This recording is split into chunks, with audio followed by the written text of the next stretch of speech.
So without wasting any of your time, let's get right into the video. आजको भिडियोमा will be talking about var and const variable यिनीहरूको बिचमा चाहिँ के difference छ र यिनीहरू भनेको चाहिँ के हो const हाम्रो स्ट्यान्ड्स फर कन्स्टेन्ट र var stands for variable so let's get right into the video so मैले चाहिँ हजुरहरूको लागि भनेर चाहिँ यहाँनिर एउटा सिम्पल व्हाइट बोर्डमा चाहिँ यहाँनिर केही डायग्रामहरू चाहिँ गराएको छु तपाईँहरूलाई एक्सप्लेन गर्न सजिलो हुन्छ भनेर सो हामीले योभन्दा नि प्रिभियस भिडियोमा हेरिसक्यौँ कि हाम्रो भेरिएबल भनेको चाहिँ हाम्रो बक्स जस्तै एउटा बाक्सा जस्तै जहाँ चाहिँ तपाईँले केही सामानहरू चाहिँ राख्न सक्नुहुन्छ अथवा केही चिजहरू चाहिँ राख्न सक्नुहुन्छ त्यसै गरी तपाईँले भेरिएबलमा कुनै पनि डेटा टाइप्सहरूलाई चाहिँ राख्न सक्नुहुन्छ है त्यसलाई चाहिँ किनकि तपाईँले त्यहाँ राख्नुभयो भने चाहिँ त्यसलाई त्यो भेरिएबलमा स्टोर हुन्छ र तपाईँले थ्रु आउट दिस कोड त्यो भ्यालुलाई चाहिँ एक्सेस गर्न सक्नुहुन्छ र हामीले चाहिँ लेट भेरिएबलको बारेमा चाहिँ योभन्दा प्रिभियस भिडियोमा हेरेको थियौँ कि तपाईँले कसरी लेट भेरिएबल युज गरेर भेरिएबलहरूलाई चाहिँ राख्न सक्नुहुन्छ र त्यसलाई अपडेट पनि गर्न सक्नुहुन्छ सो आजको भिडियोमा हामीले चाहिँ var एन्ड constको बारेमा चाहिँ हेर्छौँ है त सो मैले चाहिँ यहाँनिर डायग्राम गराएको छु var भर्सेस const हाम्रो var स्ट्यान्ड फर भेरिएबल र const stands for constant so variable भनेको के हो त भन्दाखेरि कुनै पनि कुराहरू चेन्ज हुन्छ भने त्यसलाई चाहिँ हामीले भेरिएबल भनिन्छ र कन्स्टेन्ट भनेको चाहिँ एकदम फिक्स हुने कन्स्टेन्ट हुने जस्तै तपाईँले फिजिक्स लिएर पढ्नुभयो भने चाहिँ तपाईँले कन्स्टेन्ट भन्दा पनि त्यहाँ धेरै कन्स्टेन्टहरू हुन्छ नि जस्तै फर्मुलाहरूमा नि धेरै कन्स्टेन्टहरू हुन्छ जसको भ्यालु चाहिँ कुनै पनि कन्डिसनमा चाहिँ चेन्जै हुँदैन त्यो युनिभर्सल भ्यालु हुन्छ त्यो चाहिँ कहिले पनि चेन्ज हुँदैन सो त्यसै गरी हाम्रो यो जाभा स्क्रिप्टमा पनि कन्स्टेन्ट भेरिएबलको भ्यालु चाहिँ तपाईँले कहिले पनि चेन्ज गर्न मिल्दैन यसलाई अपडेट पनि गर्न मिल्दैन सो अब भेरिएबल र कन्स्टेन्ट भनेको चाहिँ के हो त भन्दाखेरि जस्तै अब भेरिएबल भनेको चाहिँ यहाँनिर तपाईँले कुनै भेरिएबललाई चाहिँ डिफाइन गर्नुभयो सपोज मैले चाहिँ यहाँनिर var नेम इक्वल्स टु मैले चाहिँ यसरी स्ट्रिङमा चाहिँ नाम लेख्छु जस्तै मैले क्याट भनेर लेखेँ है त यसलाई चाहिँ मैले अलिकति सानो गराउँछु यहाँनिर तपाईँले यसरी भेरिएबललाई चाहिँ डिफाइन गर्न सक्नुहुन्छ var भेरिएबललाई मैले चाहिँ अब यहाँनिर varको सट्टामा चाहिँ यसलाई मैले const भनेर लेख्छु है const name equals to cat so अब चाहिँ हजुरहरूले यो भेरिएबल नाम छ नि यो नामलाई चाहिँ तपाईँले पछि गएर चाहिँ क्याटको नाम चाहिँ तपाईँले चेन्ज गर्न सक्नुहुन्छ कि यो नाम भन्ने भेरिएबललाई चाहिँ सपोज मैले चाहिँ पछि गएर यहाँनिर यसलाई चाहिँ मैले नेम इक्वल्स टु मैले चाहिँ यसलाई डग डग गरिदिएँ भने इट इज एकदमै भ्यालिड हाम्रो चाहिँ यो var चाहिँ के हुनसक्छ चेन्ज हुनसक्छ यसमा भएको भेरिएबल चाहिँ चेन्ज हुनसक्छ त्यसै गरी तर कन्स्टमा चाहिँ तपाईँले पछि गएर यहाँनिर चाहिँ तपाईँले यहाँनिर नेम इक्वल्स डग दिनुभयो भने चाहिँ कन्स्ट भेरिएबल नेम डिफाइन गरेर तर लास्टमा गएर तपाईँले यसलाई नेमलाई चेन्ज गर्न खोज्नुभयो भने चाहिँ तपाईँले यसलाई चेन्ज गर्न सक्नुहुन्न जाभा स्क्रिप्टले चाहिँ हजुरलाई एरर थ्रो गरिदिन्छ सो यिनीहरूको बिचमा डिफरेन्स भनेको नै यही हो var भेरिएबलमा चाहिँ तपाईँले कुनै पनि भ्यालुलाई चेन्ज गर्न सक्नुहुन्छ पछि तर कन्स्टमा चाहिँ त्यो कन्स्टेन्ट हुन्छ हजुरहरूले यसलाई चेन्जै गर्न सक्नुहुन्न त्यसै गरी यो बाक्सामा चाहिँ सपोज एउटा यो बाक्साकै इक्जाम्पल लिगौँ var भन्ने यो बक्स हुन्छ र यो बक्समा चाहिँ तपाईँले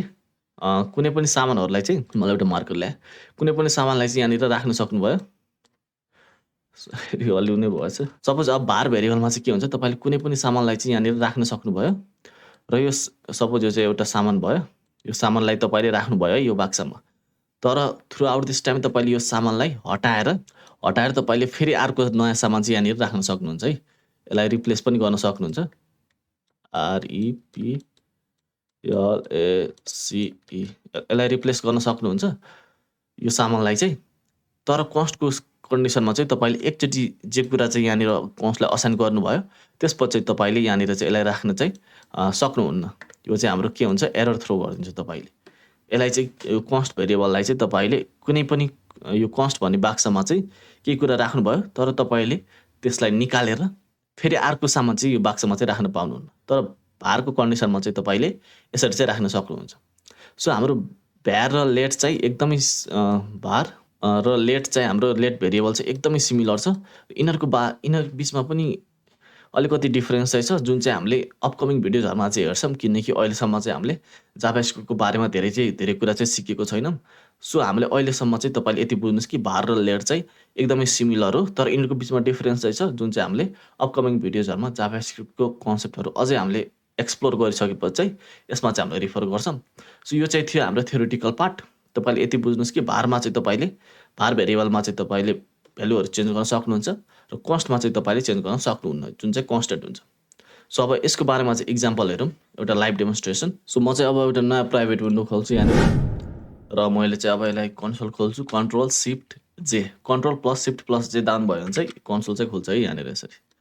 र मैले चाहिँ यसलाई कन्ट्रोल एल प्रेस गरेर चाहिँ यसलाई क्लियर गरिदिन्छु र अलिकति जुम गरिदिन्छु। र अब चाहिँ हामीले यसको बारेमा इक्जाम्पल हेर्छौँ है त। र सपोज मैले चाहिँ अब यहाँनिर एउटा चाहिँ नाम चाहिँ मैले डिफाइन गर्छु है त,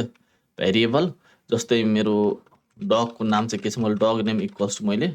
गरिदिन्छु। सरी, अहिले चाहिँ हामीले यो स्ट्रिङको बारेमा चाहिँ भइरहेछ। स्ट्रिङको बारेमा चाहिँ हामीले पछि कुरा गर्छौँ। अहिले चाहिँ हामीले नम्बरकै बारेमा कुरा गरौँ न, किनकि हामीले नम्बरको बारेमा चाहिँ धेरै पढिरहेछौँ। पछिखेर चाहिँ यो स्ट्रिङ डेटा टाइपको बारेमा पनि हामीले कुरा गर्छौँ है त। सो अब मैले के गर्छु त भन्दाखेरि भार मैले चाहिँ नम्बर अफ डग चाहिँ मेरो घरमा कतिवटा छ, 4वटा छ है, 4वटा छ। ठिक छ। अब चाहिँ के भयो त भन्दाखेरि मेरो घरमा पहिलेबाट 4वटा कुकुर छ जुन चाहिँ छैन, मैले त्यसै इक्जाम्पलको लागि मात्र बनाएँ हजुरलाई। र पछिखेर चाहिँ मैले अझ एउटा डग चाहिँ किनेँ भने चाहिँ अब के हुन्छ, यो हाम्रो नम्बर अफ डग चाहिँ हाम्रो कतिवटा भयो, प्लस प्लस भयो नि त। हामीले योभन्दा प्रिभियस भिडियोमा हेरेको थियौँ कि तपाईँले यसरी गरेर चाहिँ भेरिएबललाई चाहिँ +1लाई चाहिँ इन्क्रिमेन्ट गर्न सक्नुहुन्छ। सो हाम्रो पहिला चाहिँ 4वटा डग थियो, तर मैले अझ एउटा डग किनेँ भनेपछि मेरो नम्बर अफ डग चाहिँ कतिवटा भयो, 5वटा भयो। र तपाईँले यसलाई यहाँ हेर्न सक्नुहुन्छ कि हाम्रो भेल्यु चाहिँ यहाँनिर यसरी चेन्ज गर्न सक्नुभयो नि त। तपाईँले भेरिएबल नम्बर अफ डग गरेर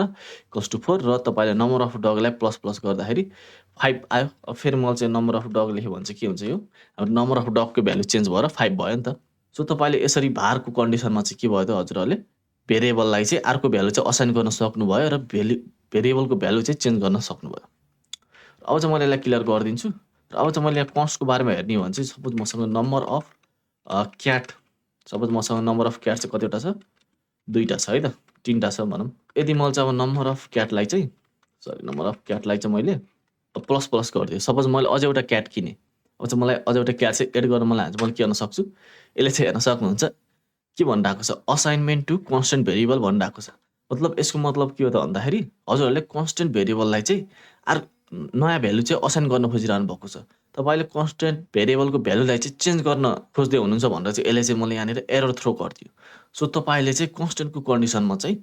यसरी चाहिँ भ्यालु चाहिँ चेन्ज गर्न चाहिँ पाउनुहुन्न। जे कन्स्टेन्ट हो तपाईँले जे डिफाइन गर्नुभयो त्यही नै हो। त मैले नम्बर अफ क्याट भनेर लेखेँ भने चाहिँ नम्बर अफ क्याट भनेर चाहिँ यहाँनिर लेख्यो भने 3 नै हुन्छ। अब तपाईँले यो 3लाई चाहिँ चेन्ज गर्न पाउनुहुन्न। सो भेरिएबल र हाम्रो भ्यार र कन्स्टको बिचमा चाहिँ डिफरेन्स यही नै छ। र हामीले कोडिङ गर्दाखेरि धेरै जसो कन्डिसनमा चाहिँ युज हुने भनेको चाहिँ लेट र कन्स्ट मात्रै हो। त्यो भेरिएबल चाहिँ एकदमै पुरानोवाला हो। हाम्रो पुरानो जाभास्क्रिप्टमा चाहिँ पुरानो भर्जन अफ जाभास्क्रिप्टमा चाहिँ यो भार चाहिँ युज हुन्थ्यो, तर अहिले चाहिँ एकदम युज हुने भनेको चाहिँ लेट र कन्स्ट हो। र कन्स्ट चाहिँ एकदमै युज हुन्छ, किनकि तपाईँले एकचोटि केही नामहरू डिफाइन गरिसक्नु भयो भने चाहिँ त्यो नाम चाहिँ तपाईँले पछिखेर युज गर्न चाहिँ पाउनु भएन नि त, जसले गर्दाखेरि तपाईँको एररहरू आउने चान्स चाहिँ कम हुन्छ। किनकि अब लेटहरू गर्दाखेरि चाहिँ तपाईँले 2टा भेरिएबलको नाम चाहिँ असाइन गर्न पाउनुभयो, त्यसले गर्दाखेरि पछि आएर कन्फ्लिक्ट पनि हुनसक्छ कि कोडमा चाहिँ। सो कन्स्टले चाहिँ एकदम फुल प्रुफ गरिदिन्छ त्यो मेथडलाई चाहिँ, र कन्स्टले चाहिँ अलिकति एरर फ्री चाहिँ कोड चाहिँ लेख्न सक्नुहुन्छ तपाईँले। कुनै कुरा चाहिँ यदि चेन्ज हुँदैन भने थ्रु आउट दिस कोड तपाईँले कन्स्टेन्ट चाहिँ युज गर्न सक्नुहुन्छ। सो आजको भिडियोको लागि चाहिँ यति नै गरौँ। तपाईँले आई होप कि तपाईँले बुझ्नुभयो होला यो कन्स्ट र भारको बारेमा चाहिँ डिफरेन्स के छ भनेर। तपाईँले भेरिएबलमा चाहिँ भ्यालु चेन्ज गर्न सक्नुहुन्छ थ्रु आउट दिस कोड, तर कन्स्टेन्टमा चाहिँ तपाईँले चेन्ज गर्न सक्नुहुन्न। सो आजको भिडियोको लागि चाहिँ यति नै, and I will see you in my next video.